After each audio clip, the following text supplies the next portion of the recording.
चाहे नाग पंचमी हो, चाहे श्रावण महीने की शुक्ल पक्ष की, चाहे कृष्ण पक्ष की पंचमी हो, और समझ लो अच्छे से,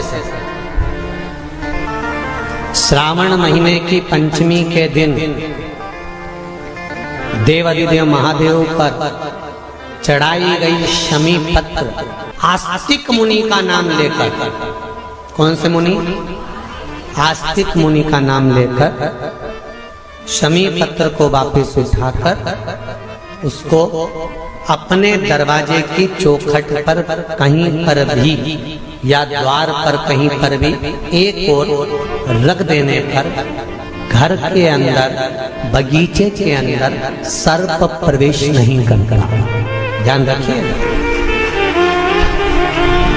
सर्प प्रवेश नहीं करेगा।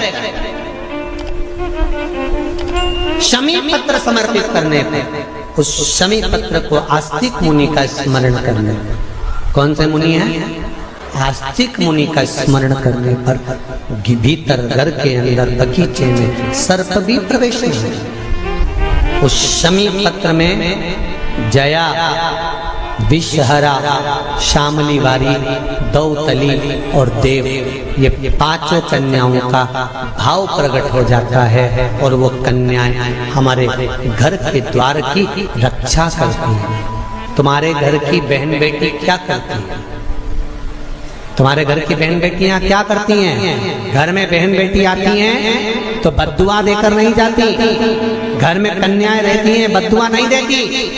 घर की बेटियां जब दरवाजा छोड़कर शादी कर वाले दिन, विदाई के दिन अगर जाती भी हैं तो बेटियां हाथ में धान भरकर फेंक कर जाती हैं कि मेरा मायका खूब फले फूले, आगे बढ़े। छापे लगाकर चली जाती हैं कि हमने हमारी जीवन की सारी दौलत, जीवन का सारा सुख अपने मायके में दे दिया है। वो बेटियां तो जया, विषहरा, शामली बारी, दौतली, देव, ये उस घर में निवास करती हैं जिससे ये पंचमी, कौन सी तिथि? पंचमी, चाहे वो शुक्ल पक्ष की हो, चाहे वो कृष्ण पक्ष की।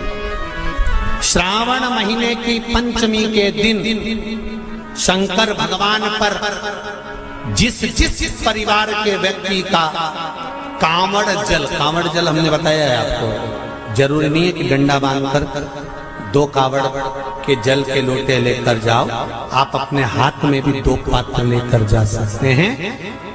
पंचमी तिथि के दिन हाथ में 2 लोटे जल के, 2 कलश जल के जब हम शंकर भगवान को चढ़ाते हैं तो ऊपर जो कमंडल होता है शिव जी के ऊपर जलधारी होती है, जिसमें जया, विषहरा, शामली बारी, दौतली और देव, शंकर भगवान की 5 बेटियां जिसमें विराजमान होती हैं। जब हम जल समर्पित करते हैं, हमारे पीढ़ी में, परिवार में अगर कोई अधोगति में मर गया होता है, कुंवारी अवस्था में चले गया होता है, गर्भ में मर गया होता है, गर्भ के बाहर निकलकर भी अगर कुंवारी अवस्था में चले गया होता है, तो श्रावण महीने की दोनों पंचमी पर परिवार का अगर कोई एक व्यक्ति भी जल चढ़ा देता है शंकर भगवान पर, तो सर्प की योनि में नहीं पड़ता, जीव मुक्त हो जाता, प्रेत योनि में, सर्प की योनि से मुक्त हो जाता।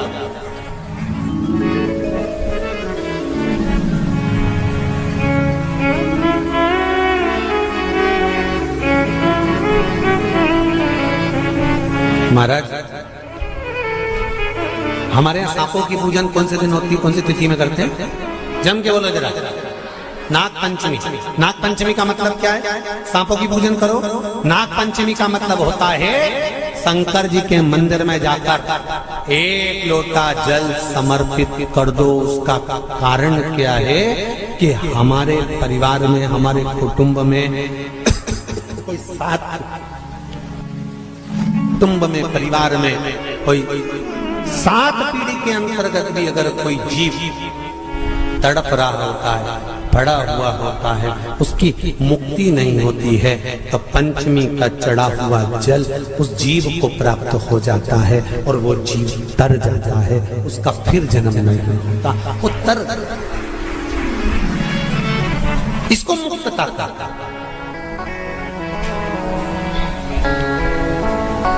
इसको मोक्ष का।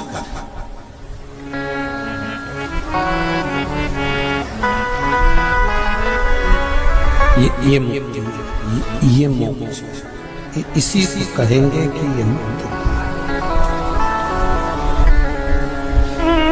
महाराज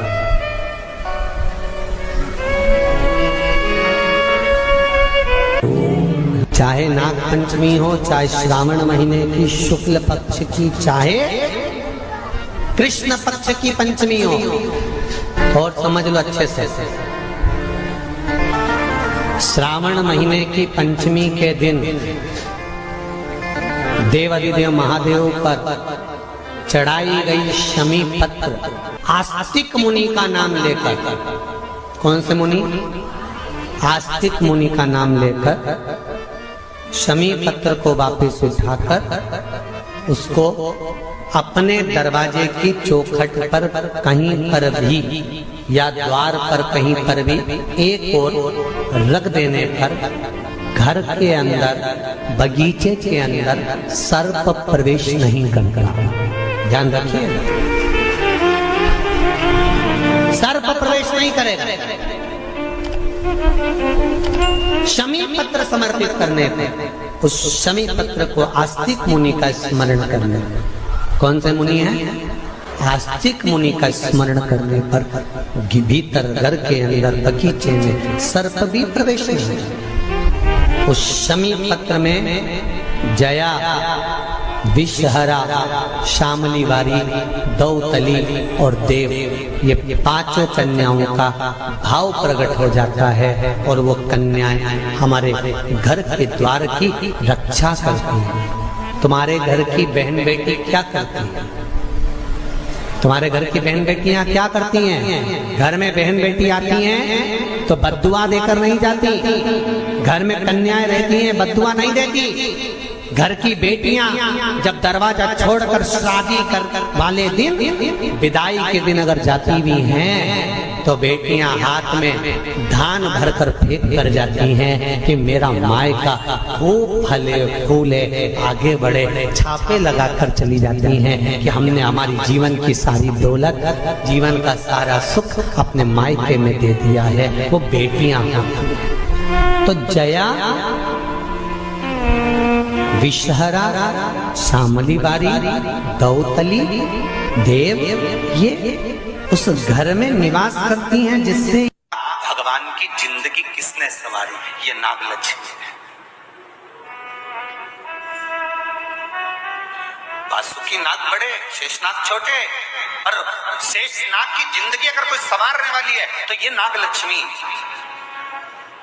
ये नागलक्ष्मी जीवन संवार।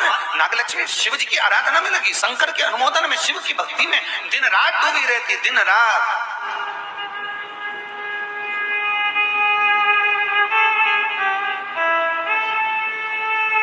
कितना सुंदर संवाद है।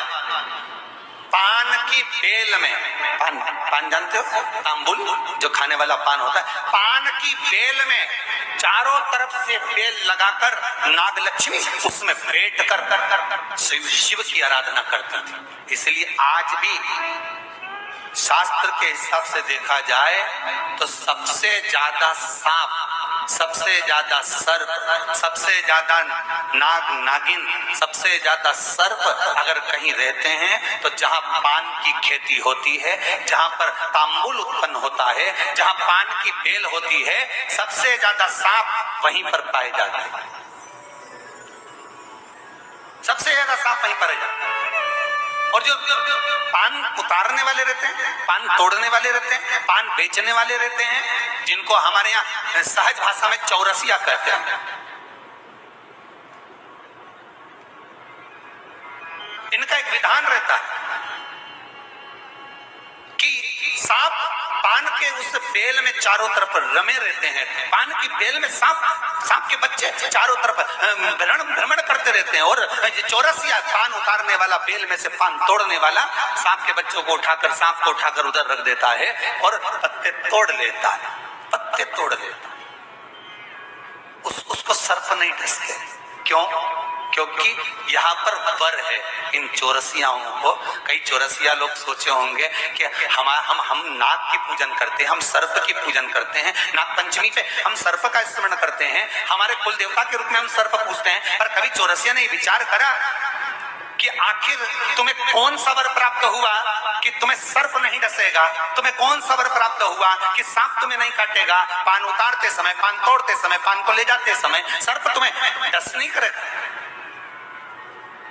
क्योंकि जिस समय पर नाग लक्ष्मी भगवान शिव की आराधना करती है पान की बेल के पास में, उस समय पर एक सहज भाव में, एक ग्रामीण, एक सहजता उस नागिन को आते हुए देखता था, नाग लक्ष्मी को आते हुए देखता था। जो नागिन कभी तो सुंदर स्त्री का रूप, लक्ष्मी जैसा रूप बना लेती है, और कभी नाग का रूप बना लेती है।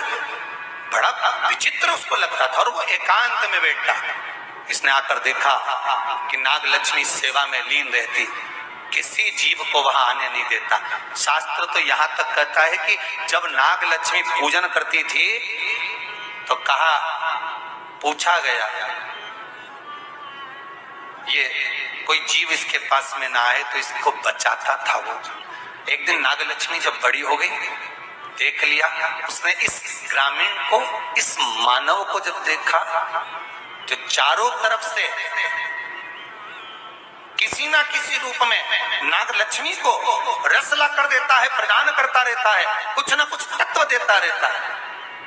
कितना सुंदर संवाद है महाराज जी। नाग लक्ष्मी जब पूजन करने शंकर जी की बैठती थी तो ये जो हमारे हिंदू धर्म में एक ऐसा भाव कहते हैं, शंकर जी के अभिषेक में गन्ने का रस, अनार का रस, मौसम्बी का रस, ये जो अभिषेक कराते हैं ना ब्राह्मण जन, तो ये कहते हैं ये रस चढ़ाइए, इस रस से भगवान का अभिषेक करना है, गन्ने का रस से, इस रस से शिव का अभिषेक करना।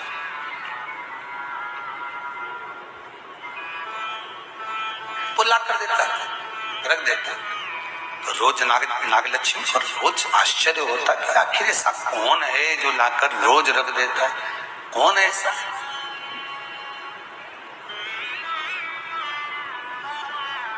कौन आसी? आज नाग लक्ष्मी ने उस जीव को देख लिया, उस मनुष्य को देख लिया, तो चारों ओर से मेरी रक्षा करता, रस को लाकर शिव के लिए देता है। मैं तुझे वर देती हूं, तेरे वंश के अंदर कभी सर्प का डस नहीं होगा। तूने मेरी सेवा करी, शिव तुझे फल प्रदान करेंगे। वो चारों ओर से रक्षा कर कर रस ला कर देता था, इसलिए उसका नाम का संबोधन में भी चौरसिया जोड़ा गया। चौरसिया, चारों ओर से चौकसी कर कर जो रस ला कर प्रदान कर दे, उसके नाम में भी संबोधन है। Please like, share and subscribe channel.